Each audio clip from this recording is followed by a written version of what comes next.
warahmatullahi wabarakatuh. Perkenalkan, nama saya Liza Alkamanira, NIM 1814040050 dari Tadris Matematika B, Universitas Islam Negeri Imam Bonjol Padang, akan menjelaskan materi mengenai bagaimana cara merancang perangkat pembelajaran matematika. Tujuan saya membuat video kali ini adalah untuk memenuhi tugas UTS mata kuliah rancangan pembelajaran matematika. Selamat menyaksikan. Sekarang kita masuk ke jenis-jenis perangkat pembelajaran yang akan kita bahas di video kali ini.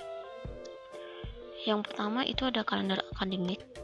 Yang kedua ada rancangan minggu efektif. Yang ketiga program tahunan dan juga program semester atau prota dan promes. Yang keempat ada KKM. Sekarang kita masuk yang pertama, yaitu kalender akademik.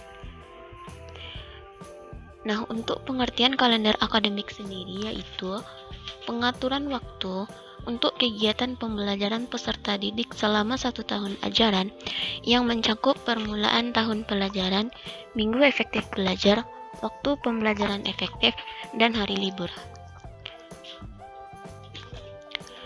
Permulaan tahun ajaran adalah bulan Juli setiap tahun dan berakhir pada bulan Juni tahun berikutnya. Hari libur sekolah ditetapkan berdasarkan keputusan Menteri Pendidikan Nasional dan atau Menteri Agama dalam hal berkaitan dengan hari raya keagamaan. Kepala daerah tingkat kabupaten kota dan atau organisasi penyelenggara pendidikan dapat menetapkan hari libur khusus. Pemerintah pusat, provinsi, kabupaten kota dapat menetapkan hari libur serentak untuk satuan-satuan pendidikan. Yang kedua, kita masuk ke komponen kalender akademik. Komponen yang pertama itu ada permulaan waktu belajar. Permulaan waktu belajar ini dimulai pada setiap awal tahun pelajaran. Yang kedua, ada pengaturan waktu pelajaran. Pengaturan waktu pelajaran ini ada 2, yaitu minggu efektif belajar dan juga waktu pembelajaran efektif. Yang ketiga ada pengaturan waktu libur. Penetapannya sendiri mengacu pada ketentuan yang berlaku tentang hari libur, baik itu nasional maupun provinsi. Yang keempat, berlakunya kalender akademik maksimal 1 tahun, sehingga harus selalu diganti dalam setiap tahun. Selanjutnya kita masuk ke fungsi kalender akademik. Fungsi yang pertama yaitu mendorong efektivitas dan efisiensi proses pembelajaran di sekolah atau madrasah. Yang kedua, menyerasikan ketentuan mengenai hari efektif dan hari libur sekolah atau madrasah. Yang ketiga, pedoman dalam menyusun program kegiatan pembelajaran di sekolah. Yang keempat, pedoman bagi guru untuk menyusun program tahunan, program semester, membuat silabus, membuat RPP, dan satuan acara pembelajaran. Baiklah, sekarang kita masuk bagaimana cara membaca kalender akademik. Di sini saya sudah menyiapkan sebuah kalender akademik yang berasal dari Madrasah Aliyah Negeri 2 Payakumbuh untuk semester 1 tahun pelajaran 2020-2021 yang dimulai pada bulan Juli 2020 dan berakhir pada bulan Desember 2020. Dan untuk yang semester 2 berawal pada bulan Januari 2021 dan berakhir pada bulan Juni 2021. Untuk cara membaca kalender akademik yang berasal dari sekolah saya ini, kita masuk ke keterangan.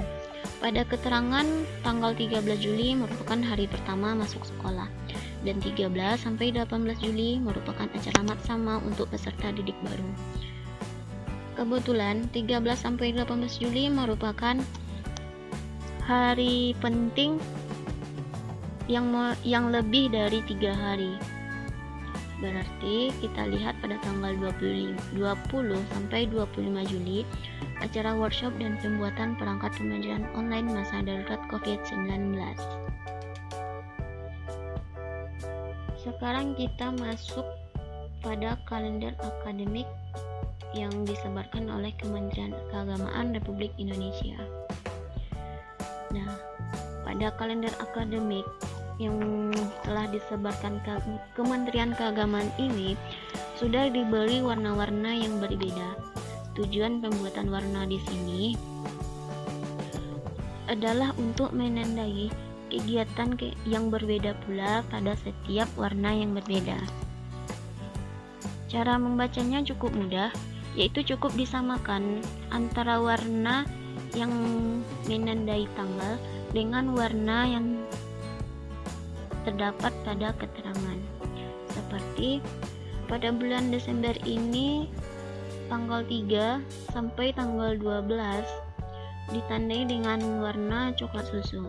Kita lihat coklat susu ini pertama yang merupakan penilaian akhir semester. Maka warna coksu pada bulan Desember yaitu tanggal 3 sampai 12 merupakan penilaian akhir semester. Contoh lainnya yaitu warna ungu pada bulan Maret yang dimulai pada tanggal 22 sampai 27. Nah, pada keterangan terdapat warna ungu yaitu AKM dan survei karakter. Nah, begitulah cara membaca kalender akademik. Sekarang kita masuk yang kedua yaitu rancangan minggu efektif. Nah, untuk pengertiannya sendiri yaitu jumlah minggu kegiatan pembelajaran untuk setiap tahun pelajaran pada setiap satuan pendidikan. Kepastian jumlah minggu efektif pada semester atau tahun pelajaran akan memudahkan guru dalam penyebaran jam pelajaran pada setiap unit pelajaran yang telah ditetapkan sebelumnya. Yang kedua, kita masuk ke komponen RME atau komponen rancangan minggu efektif. Dalam menyusun minggu efektif, diperlukan untuk memperhatikan kalender akademik.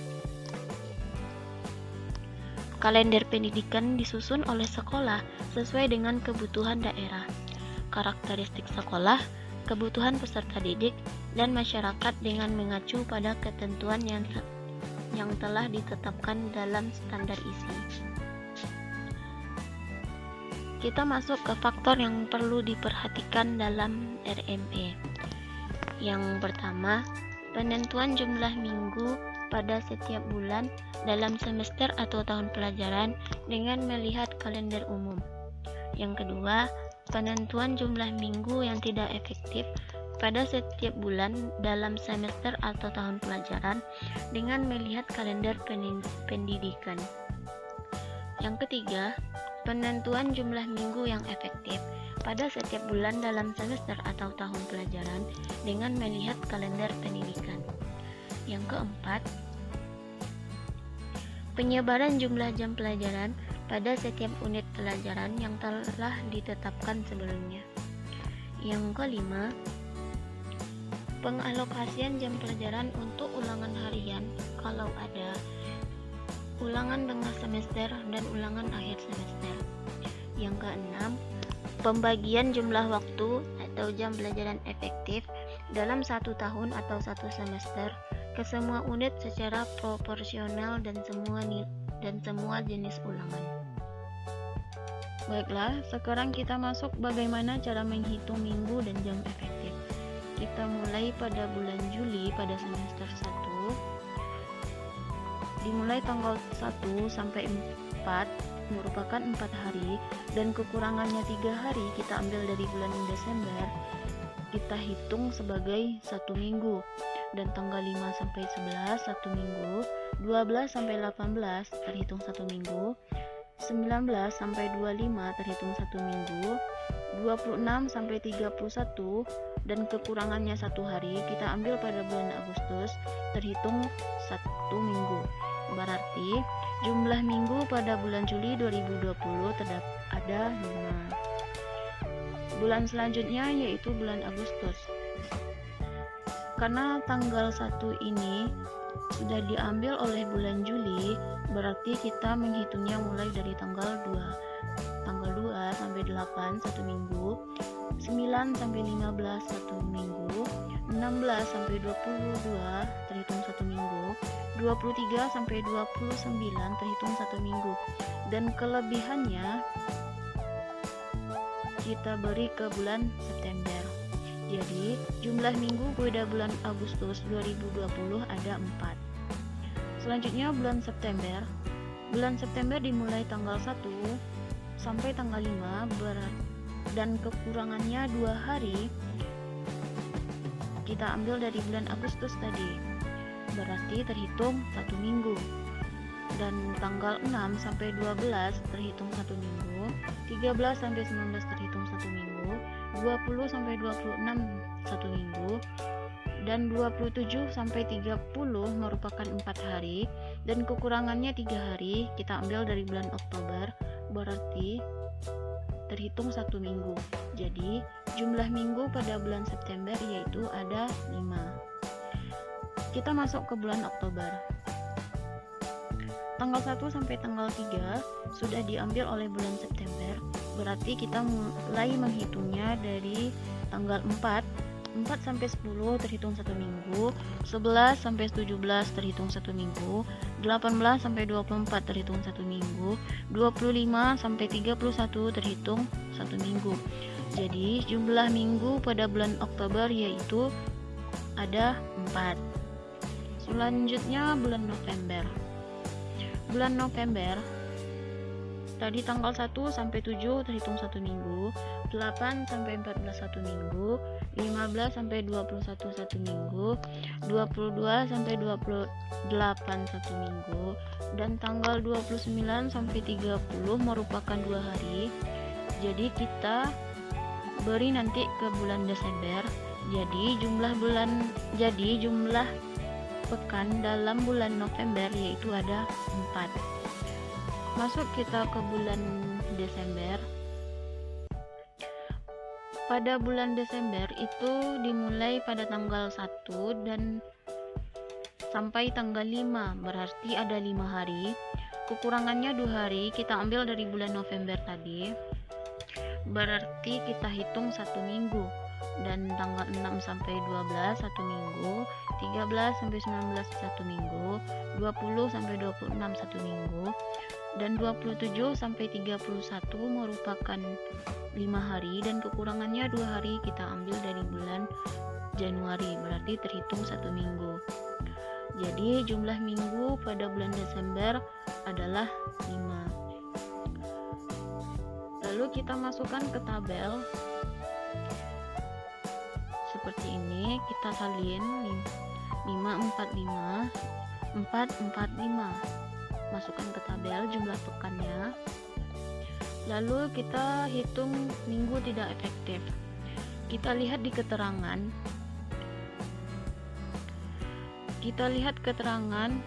yang hari liburnya itu lebih dari 3 hari, yaitu 13 sampai 18 Juli.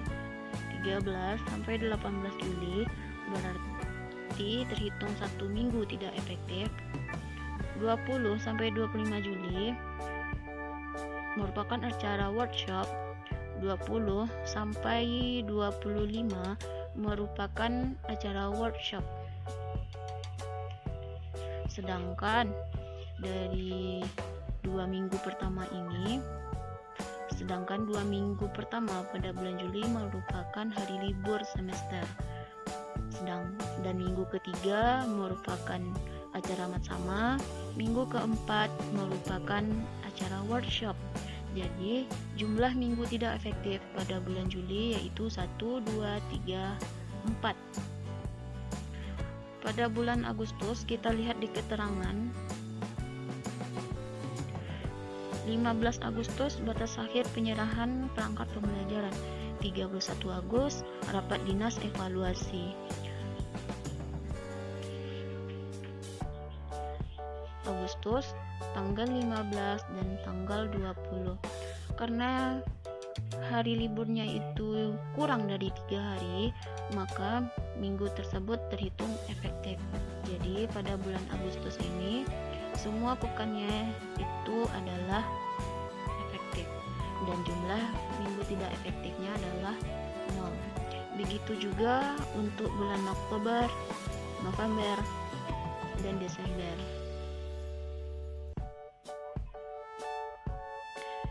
Setelah kita menghitung minggu tidak efektif, lalu kita menghitung jumlah minggu yang efektif. Caranya itu cukup dikurangkan jumlah minggu dengan minggu tidak efektif. Berarti 27 dikurang 9 itu adalah 18 minggu. Berarti jumlah minggu yang efektif pada semester ganjil adalah 18 minggu. Selanjutnya kita cari jam efektif. Dalam satu minggu tersebut terdapat 4 jam tatap muka. Berarti jam efektif selama semester ganjil cukup kalikan 18 minggu kali 4 jam pelajaran, yaitu 72 jam pelajaran. Nah, demikianlah cara menghitung minggu dan jam efektif. Sekarang kita masuk yang ketiga, yaitu program tahunan. Kita masuk ke pengertian program tahunan. Pengertian program sendiri yaitu pernyataan yang berisi kesimpulan dari beberapa harapan atau tujuan yang saling bergantung dan saling terkait untuk mencapai suatu sasaran yang sama. Biasanya, suatu program mencakup seluruh kegiatan yang berada di bawah unit administrasi yang sama atau sasaran-sasaran yang saling bergantung dan saling melengkapi, yang semuanya harus dilaksanakan secara bersamaan atau berurutan.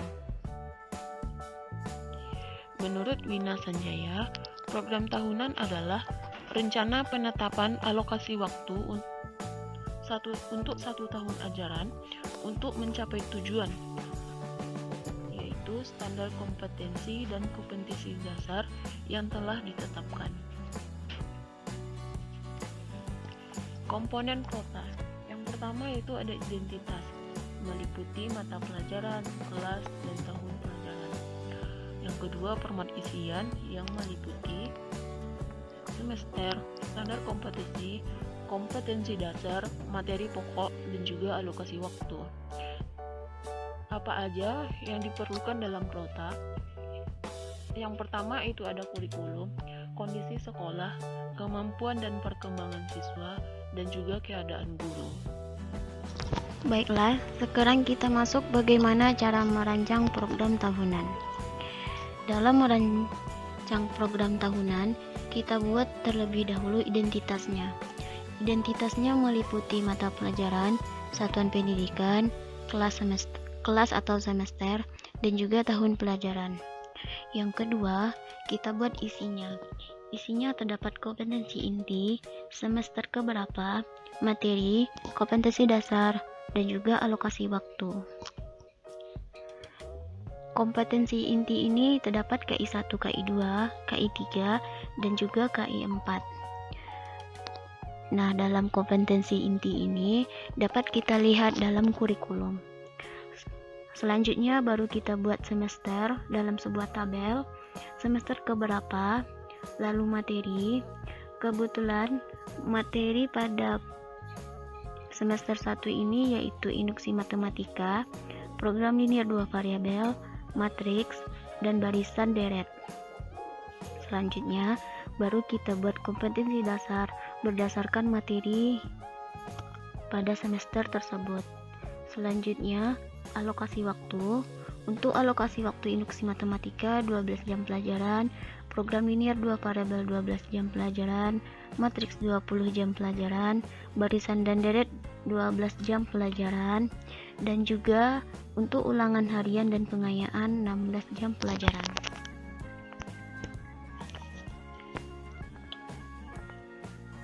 Nah, dalam pendistribusian alokasi waktu ini dapat kita lihat dalam penghitungan minggu dan jam efektif. Jam efektifnya di sini adalah 72 jam, maka baru kita distribusikan dalam semester 1 ini. Biasanya Untuk materi yang lebih kompleks, itu membutuhkan waktu yang cukup lama dibanding materi yang tidak kompleks. Seperti matriks ini, materinya itu sangat kompleks, jadi membutuhkan waktu yang lama juga, yaitu 20 jam pelajaran. Sedangkan untuk induksi matematika, programnya 2 variabel, barisan dan deret, itu membutuhkan waktu 12 jam pelajaran. Dan waktu yang dibutuhkan untuk matriks lebih kompleks daripada waktu yang dibutuhkan untuk materi lainnya. Nah, begitulah cara merancang program tahunan.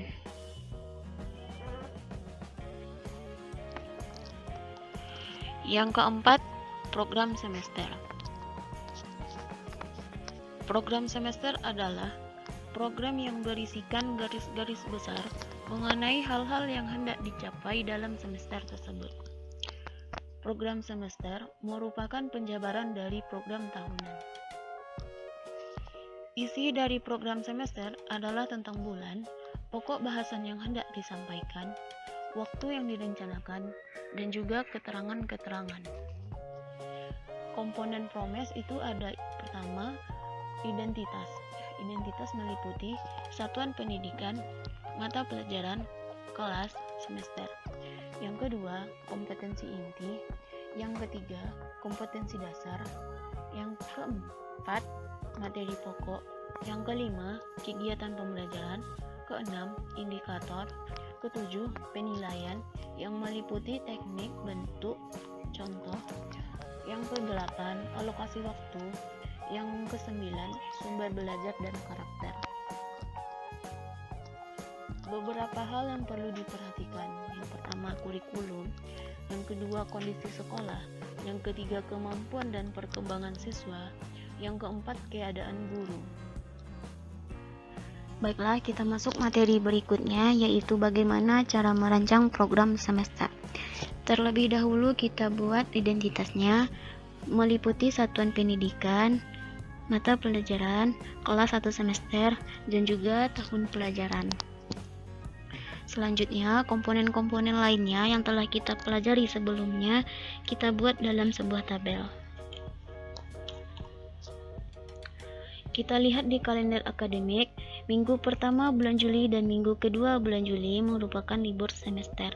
Maka kita buat di sini minggu pertama dan kedua ditandai dengan warna merah sesuai kalender akademik yang telah disebar oleh Kementerian Agama maupun sekolah. Minggu ketiga merupakan MOS dan keempat menyiapkan pembelajaran masa Covid. Minggu ketiga 13 sampai 18 dan minggu keempat 19 sampai 25. Kita lihat di keterangan ini 13 sampai 18 sama dan minggu keempat rapat dinas tanggal 19, 20 sampai 25 workshop.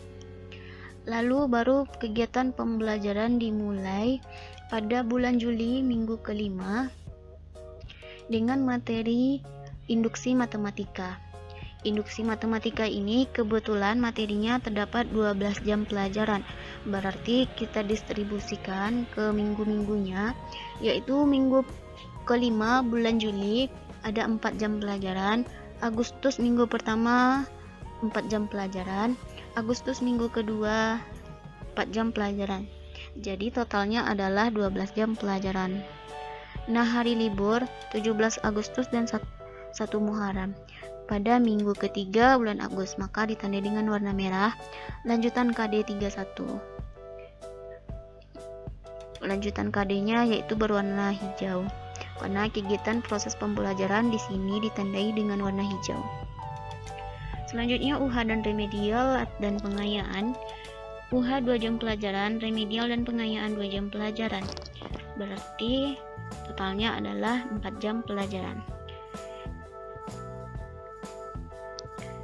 Dilanjutkan dengan materi berikutnya, yaitu tentang matriks.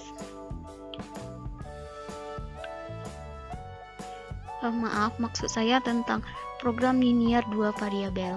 Itu ada 12 jam pelajaran, maka kita distribusikan pada minggu, berarti kita mulai pada minggu kedua bulan September. 4 jam pelajaran, lanjut minggu ketiga dan keempat. 4 jam pelajaran minggu ketiga bulan September, 4 jam pelajaran minggu keempat bulan September. Jadi totalnya adalah 12 jam pelajaran. Untuk UH dan remedial itu ada 4 jam pelajaran. Maka ditandai di sini, maaf maksud saya bukan 4, tapi adalah 2.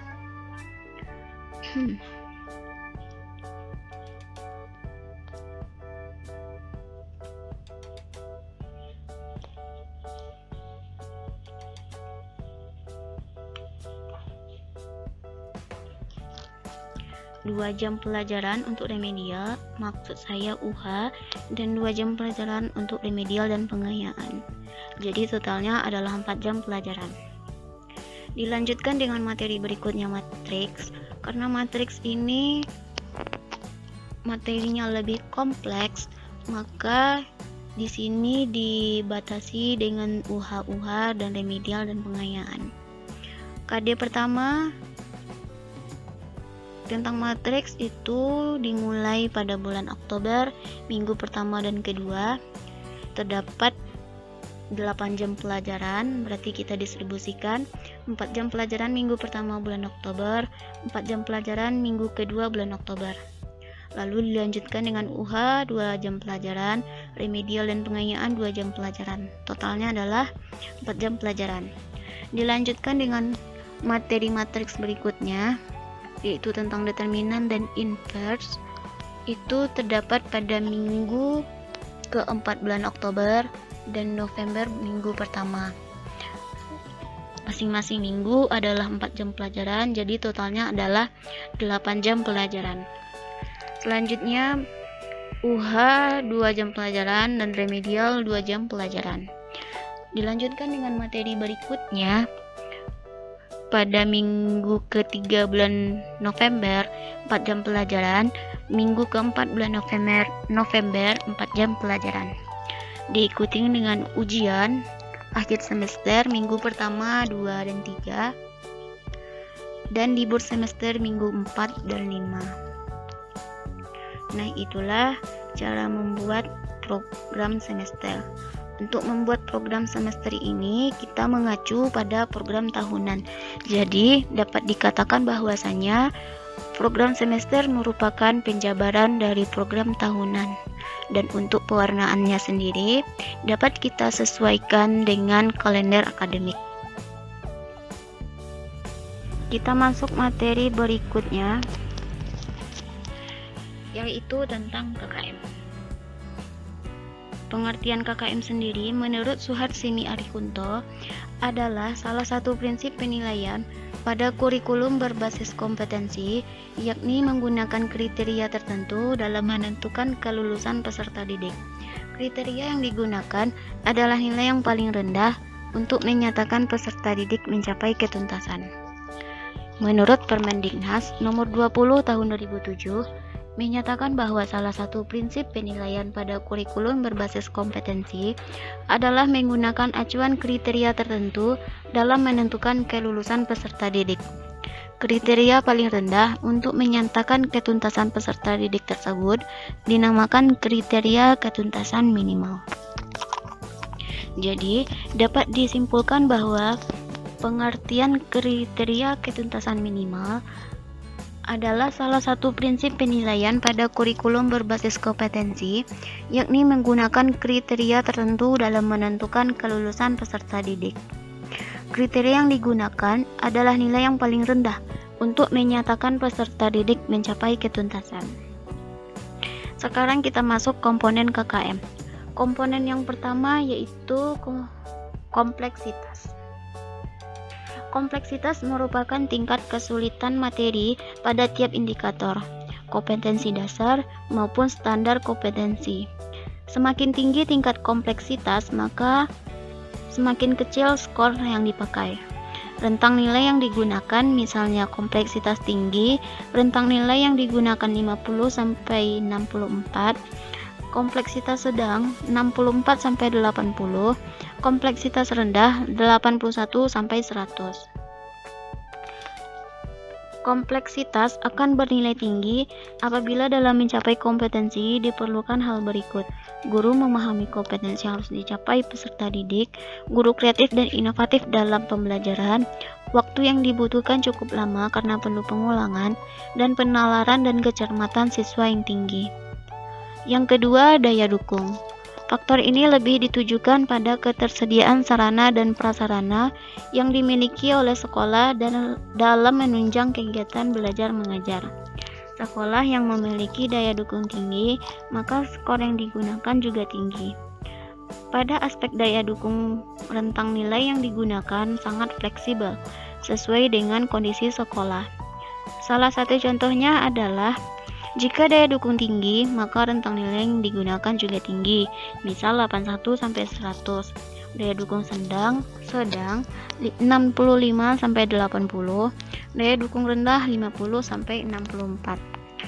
Yang ketiga, indeks. Indeks merupakan tingkat kemampuan rata-rata siswa. Indeks bisa didasarkan pada hasil atau nilai penerimaan siswa baru dan nilai yang dicapai siswa pada kelas sebelumnya. Contoh rentang nilai yang digunakan, jika indeks siswa tinggi, maka rentang nilai yang digunakan 81 sampai 100, indeks sedang 65 sampai 80, indeks rendah 50 sampai 64. Untuk lebih lengkapnya, bisa teman-teman lihat dalam tabel berikut. Selanjutnya, apa saja yang perlu diperhatikan dalam KKM? Yang pertama, penetapan KKM merupakan kegiatan pengambilan keputusan yang dapat dilakukan melalui metode kualitatif dan juga kuantitatif. Yang kedua, penetapan nilai kriteria ketuntasan minimal dilakukan melalui analisis ketuntasan belajar minimal pada setiap indikator dengan memperhatikan kompleksitas, daya dukung, indeks peserta didik untuk mencapai ketuntasan kompetensi dasar dan standar kompetensi. Yang ketiga, kriteria ketuntasan minimal setiap KD merupakan rata-rata dari indikator yang terdapat dalam kompetensi dasar tersebut. Yang keempat, kriteria ketuntasan minimal setiap standar kompetensi atau SK merupakan rata-rata KKM kompetensi dasar yang terdapat dalam SK tersebut. Yang kelima, kriteria ketuntasan minimal mata pelajaran merupakan rata-rata dari semua KKM SK yang terdapat dalam satu semester atau 1 tahun pembelajaran dan dicantumkan dalam laporan hasil belajar atau LHB atau rapor peserta didik. Keenam, indikator merupakan acuan atau rujukan bagi pendidik untuk membuat soal-soal ulangan, baik ulangan harian, tengah semester, akhir semester. Yang ketujuh, setiap indikator atau kompetensi dasar dimungkinkan adanya perbedaan nilai ketuntasan minimal. Baiklah, sekian video dari saya kali ini. Semoga bermanfaat. Salah dan janggalnya saya mohon maaf. Wabillahi taufiq wal hidayah. Wassalamualaikum warahmatullahi wabarakatuh. Semoga bermanfaat.